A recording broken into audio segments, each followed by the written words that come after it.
ఏ నాయకుడైనా ప్రజలకు సంబంధించి నిజంగా ప్రజలకు ఇబ్బంది కలిగితే ఒక పార్టీ అధ్యక్షుడిగా లేదా మాజీ ముఖ్యమంత్రిగా ప్రజల వైపు నిలబడి ఉద్యమాలు చేయడం సహజం. కార్యక్రమాల పేరు కూడా ఏ నాయకుడైనా ప్రజలకు దగ్గర అయ్యేందుకు కార్యక్రమాలకి పేరు పెడతాడు. ఏ నాయకుడైనా ఎంత గౌరవ ముఖ్యమంత్రి చంద్రబాబు నాయుడు గారు ముఖ్యమంత్రి అయిన తర్వాత ఓర్చుకోలేక జీర్ణించుకోలేక ప్రజలకు సంబంధం లేకుండా కేవలం చంద్రబాబు నాయుడు గారినో లేదా కూటమి ప్రభుత్వంలో వ్యక్తిగతంగా టార్గెట్ చేసే విధంగా ఈరోజు వెన్నుపోటు దినం అని చెప్పేసి కార్యక్రమానికి పిలుపు ఇవ్వడం, అతని యొక్క సైకో మనస్తత్వానికి, జగన్మోహన్ రెడ్డి యొక్క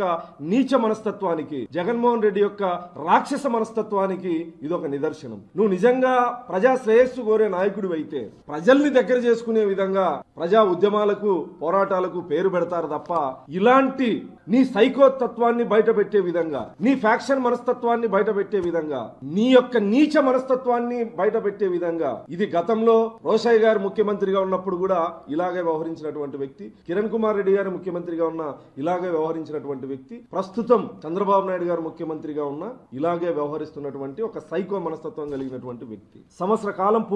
పూర్తవుతున్నటువంటి సందర్భంలో నిజంగా ప్రజలకు సంబంధించినటువంటి వ్యవహారాల మీద ఉద్యమించాల్సినటువంటి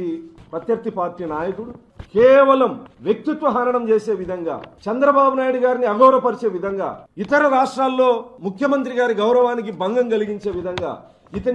ఇతను ముందే సైకో, ఇది 100% వాస్తవం. అతని సైకో మనస్తత్వాన్ని బయట పెట్టే విధంగా వెన్నుపోటు దినం అని చెప్పి ఈరోజు సిగ్గు లేకుండా, అతనికంటే